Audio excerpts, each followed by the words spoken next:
Hello student, welcome back to speeding and coaching classes. तो जैसा कि आप लोग को पता है कि आज कक्षा 9वीं का साइंस का हाफ ईयरली एग्ज़ाम है, तो उसके रिगार्डिंग मैं आप लोगों के लिए साइंस पेपर का सॉल्यूशन लेकर आया हूं। तो चलिए वीडियो को स्टार्ट करते हैं। तो इसमें आपको मोस्ट एक्सपेक्टेड क्वेश्चन मैं कराने वाला हूं और उनका एनालिसिस मैं कराऊंगा। तो आपको 100% मैं ये नहीं कहता कि यही पेपर आएगा, लेकिन मैं दावे से कह सकता हूँ कि इनसे जो मैं पढ़ा रहा हूँ उनसे जो क्वेश्चन है वो बाहर नहीं जाएंगे।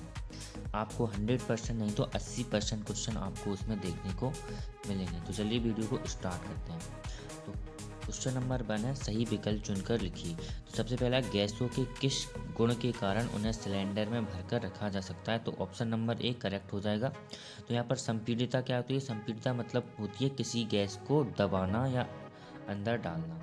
ऑप्शन नंबर बी, अगर यहाँ पर तरलता पूछा जाता है तो तरलता क्या होती है? जैसे कि पानी जो है वो बहता है, तो किसी द्रव की जो बहने की प्रवृत्ति है उसे हम तरलता बोलेंगे। क्वेश्चन नंबर 1 का जो ऑप्शन नंबर सी है वो विसरण है। तो विसरण कहता है कि जो विलायक के जो अणु हैं, जो घोल है उसमें जो विलायक है जैसे कि पानी, तो उसके जो अणु हैं वो उच्च सांद्रता से निम्न सांद्रता की ओर बहते हैं।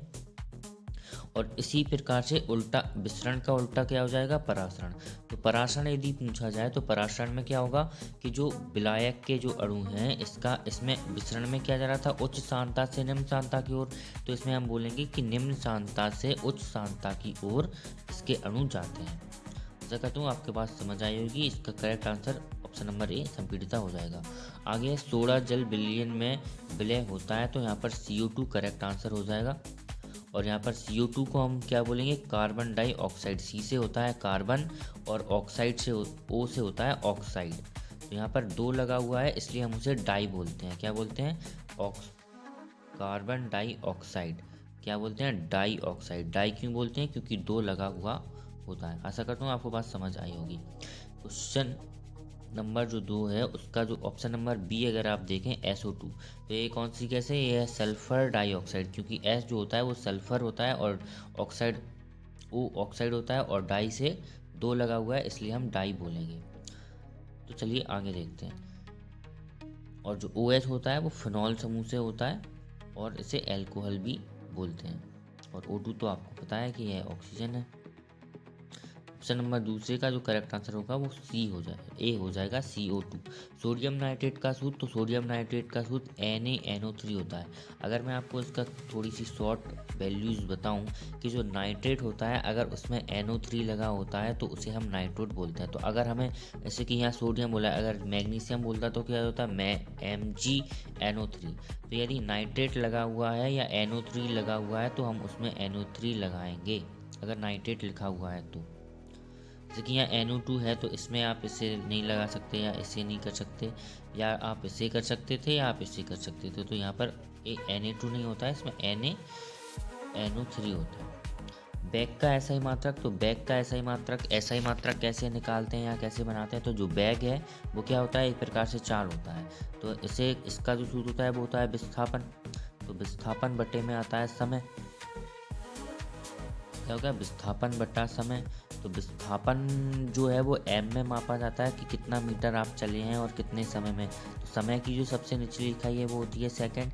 तो अगर हम इस s को ऊपर से नीचे ले जाते हैं, नीचे से ऊपर ले जाते हैं, तो ये इनवर्स में लिख जाता है। तो इसका करेक्ट आंसर होगा ms-1, जो कि ऑप्शन नंबर सी हो जाने वाला है। ऑप्शन नंबर सी इसका करेक्ट आंसर होगा। आशा करता हूँ आपको बात समझ आई होगी। और जो ऑप्शन नंबर ए है, ए होता है त्वरण का। किसका होता है? त्वरण का। तो यदि आपको त्वरण का सूत्र पता हो तो आप इसे आसानी से निकालते हैं। तो त्वरण का जो सूत्र है वो होता है वेग में परिवर्तन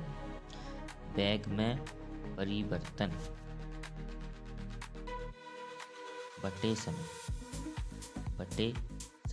तो जो बैग में जो परिवर्तन होता है वो किस प्रकार से होता है? बैग का सूत्र क्या होगा यहाँ? विस्थापन बटे समय। तो विस्थापन के लिए हम लेंगे m और s के समय के लिए क्या लेंगे? सेकंड। लेकिन यहाँ पर पहले से ही समय 1 मौजूद है तो यहाँ पर 2 सेकंड हो जाएंगे। तो इसका मतलब m और नीचे आ जाएगा s²। और मैंने आपको पहले बताया कि नीचे से अगर ऊपर जा रही है तो जो घात है वो माइनस की हो जाएगी। तो ms और यहाँ पर आ जाएगा -2। और इस प्रकार से ये जो त्वरण का जो ऐसा ही मात्रक हो जाएगा वो क्या हो जाएगा? -2। लेकिन यहाँ बैग का पूछा था तो ऑप्शन नंबर सी यहाँ पर करेक्ट आंसर होगा। वस्तु द्वारा अपनी गति अवस्था में परिवर्तन के विरोध को क्या कहते हैं? तो वस्तु द्वारा जो गति अवस्था में परिवर्तन होता है उसमें जड़त्व कहते हैं। ऑप्शन नंबर बी यहाँ पर करेक्ट होगा। और घर्षण तो आपको पता होगा कि जब वस्तु किसी चीज़ से टकराती है या घिसट कर चलती है तो उसे हम घर्षण कहते हैं। सार्वत्रिक गुरुत्वीय नियतांक जी का एसआई मात्रक, तो सार्वत्रिक गुरुत्वीय नियतांक जी का जो एसआई मात्रक होता है वो न्यूटन मीटर किलोग्राम -2 होता है। ऑप्शन नंबर डी यहाँ पर करेक्ट हो जाएगा। आगे देखेंगे, टिंडल प्रभाव डॉट विलियन द्वारा प्रदर्शित गुण है, तो यहाँ पर कोलाइड विलियन द्वारा करेक्ट आंसर होगा। कोलाइड विलियन जो है वो टिंडल प्रभाव उत्पन्न करता है।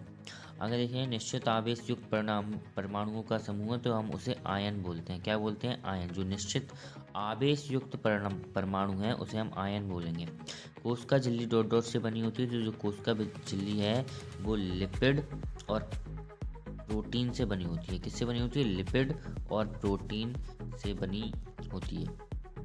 क्वेश्चन नंबर 4 है, इकाई समय में चली गई दूरी को डॉट डॉट कहते हैं, तो इकाई समय में चली गई दूरी को हम चाल कहते हैं। क्या कहते हैं? चाल कहते हैं। गुरुत्वाकर्षण का नियम डॉट डॉट ने प्रस्तुत किया, तो गुरुत्वाकर्षण का जो नियम है वो आइजैक न्यूटन ने प्रस्तावित किया। किसने? आइजैक न्यूटन ने प्रस्तावित किया। एक यूनिट ऊर्जा का अर्थ है, तो एक यूनिट ऊर्जा जो होती है वो 3.6 × 10⁶ जूल होती है। कितनी होती है? 3.6 × 10⁶ जूल। ऐसा कहता हूँ, आपको बात समझ आई होगी। साथ साथ देख लेते हैं, तो मिश्रण का निश्चित गलनांक होता है? जी नहीं, मिश्रण का कोई निश्चित गलनांक नहीं होता, वह किसी भी अलग अलग तापों पर पिघलता है। एल्यूमिनियम द्विपरमाणुक है, तो ये बात भी बिल्कुल गलत हो जाएगी क्योंकि वह एकल परमाणु है। क्या है? एकल परमाणु। आगे क्वेश्चन है, क्वेश्चन नंबर 3, कैथोड किरणों की खोज थॉमसन ने की थी, तो ये बात बिल्कुल करेक्ट हो जाएगी। कैथोड किरणों की खोज थॉमसन ने की थी। विस्थापन परिवर्तन की दर को बैक कहते हैं, तो विस्थापन में परिवर्तन की दर को बैक कहते हैं। बिल्कुल करेक्ट है। गुरुत्वाकर्षण क्षीण बल है, तो गुरुत्वाकर्षण एक क्षीण मतलब होता है कमजोर, तो यहाँ पर ये बिल्कुल करेक्ट हो जाएगा। गुरुत्वाकर्षण एक जो पृथ्वी पर जो मौजूद और शक्तियाँ हैं उनके मुकाबले कमजोर है। धान, सोयाबीन एवं मक्का खरीफ की फसलें हैं, तो ये बात भी बिल्कुल करेक्ट हो जाएगी। यहाँ पर जो क्वेश्चन एक जो पूछता है, बहुत ज़्यादा पूछता है, उसे मैं आपको थोड़ा बता देता हूँ। इसके लिए एक ट्रिक है कि अगर आपसे पूछे इलेक्ट्रॉन, प्रोटॉन या न्यूट्रॉन के जो खोज करता है वो कौन है, तो इसके लिए आपको एक चीज़ याद रखनी है, ईंट पर नाच। किस पर? ईंट पर नाच। तो ई से क्या हो जाएगा? जो इलेक्ट्रॉन है तो उसकी खोज करता है थॉमसन। क्या? उसे हम थॉमसन भी बोलते हैं और थॉमसन भी बोलते हैं, तो आप थॉमसन से याद रख सकते हैं या थॉमसन से भी याद रखते हैं। पास से क्या हो जाएगा? प्रोटॉन हो जाएगा, और रा से यहाँ पर क्या हो जाएगा? रदरफोर्ड हो जाएगा। क्या हो जाएगा? रदरफोर्ड हो जाएगा। और फिर बचता है नाच, तो ना से हो जाएगा यहाँ पर न्यूट्रॉन, और टा से क्या हो जाएगा यहाँ पर? नाच, सॉरी, तो यहाँ पर हो जाएगा चैडविक। जेम्स चैडविक उनका पूरा नाम है। आप चैडविक भी याद रख सकते हैं या लिख सकते हैं। तो ऐसा करता हूँ, आपको बात समझ आई होगी। आगे देखेंगे, क्वेश्चन नंबर 4 है, सही जोड़ियों का मिलान करिए। तो यहाँ पर जो कोलाइड है, वो कोलाइड जो है वो दूध है। क्या हो जाएगा करेक्ट आंसर? दूध। मैग्नीशियम क्लोराइड, तो मैग्नीशियम क्लोराइड Cl, तो यहाँ पर ये ऑप्शन नंबर ए हो जाएगा। ड्यूट्रियम जो है, वो 1H2 होता है। कितना होता है? 1H2 कठोर जल। क्लोरोप्लास्ट, तो क्लोरोप्लास्ट यहाँ पर प्रकाश संश्लेषण कराता है। हृदय की पेशियाँ, तो हृदय की जो पेशियाँ हैं वो अनैच्छिक पेशियाँ, और जो बृहद पोषक है वो फास्फोरस है। तो आशा करता हूँ आपको बात समझ आएगी। क्वेश्चन नंबर 5 है, मिल्क ऑफ मैग्नीशियम में परिक्षेपण माध्य है, तो मिल्क ऑफ मैग्नीशियम परीक्षण में माध्यम जो है वो जल है। जल। 1 ग्राम हाइड्रोजन में परमाणुओं की संख्या, तो 1 ग्राम हाइड्रोजन में परमाणु की संख्या 6.022 × 10⁻23 होती है। 2 अस्थियों को आपस में जोड़ने वाले ऊतक का नाम, तो उसका नाम हो जाएगा, 2 अस्थियों को जो जोड़ने वाला जो ऊतक है उसका ऊतक जो है वो लिगामेंट, इसका करेक्ट आंसर हो जाएगा। क्या हो जाएगा? लिगामेंट।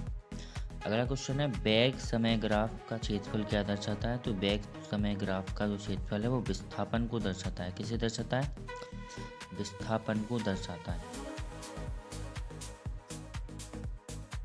आगे का क्वेश्चन है, बल का एसआई मात्रक, जो बल का एसआई मात्रक वो होता है न्यूटन। क्या होता है? न्यूटन। न्यूटन इसका करेक्ट आंसर हो जाएगा। आगे देखें, बॉस इंडिकस किस जंतु का वैज्ञानिक नाम है? तो बॉस इंडिकस एक मवेशी का नाम है। किसका नाम है? मवेशी यहाँ पर करेक्ट आंसर हो जाएगा। तो आगे की क्वेश्चन भी आप देख लीजिए, यहाँ पर बहुत सिंपल क्वेश्चन है। गलनांक को परिभाषित कीजिए, या शुद्ध पदार्थ या यौगिक किसे कहते हैं? एक मोल को स्पष्ट कीजिए। परमाणु द्रव्यमान को परिभाषित कीजिए, या कैथोड किरणों के गुण लिख सकते हैं आप, या एंडोसाइटोसिस जो कि अमीबा अपना भोजन करता है उसे लिख सकते हैं आप। स्टोमेटा के कार्य लिख सकते हैं, एक समान व्यक्ति गति लिख सकते हैं, औसत चाल लिख सकते हैं, गति का नियम लिख सकते हैं। तो इस प्रकार से सिंपल क्वेश्चन है। गतिज आप लिख सकते हैं जो कि पाटेगी में होती है। हरी खाद क्या है, इसे आप लिख सकते हैं। 18 क्वेश्चन है, समय स्थानिक को परिभाषित कीजिए। इस प्रकार से प्यूरियोडिक कोशिका या एक कोशिका में आप अंतर लिख सकते हैं। तो यहाँ पर ये थोड़े थ्योरेटिकल सवाल आ गए हैं, तो उन्हें भी आप कर सकते हैं। यहाँ पर आप जो केल्विन इकाई में परिवर्तित करना है, यहाँ पर आपको तापमान को 273 में से आप घटा या जोड़ के कर सकते हैं। क्वेश्चन नंबर 23 आप कर सकते हैं। तो आशा करता हूँ आपको वीडियो अच्छा लगा हो। प्लीज़ वीडियो को लाइक, शेयर एंड सब्सक्राइब जरूर करें।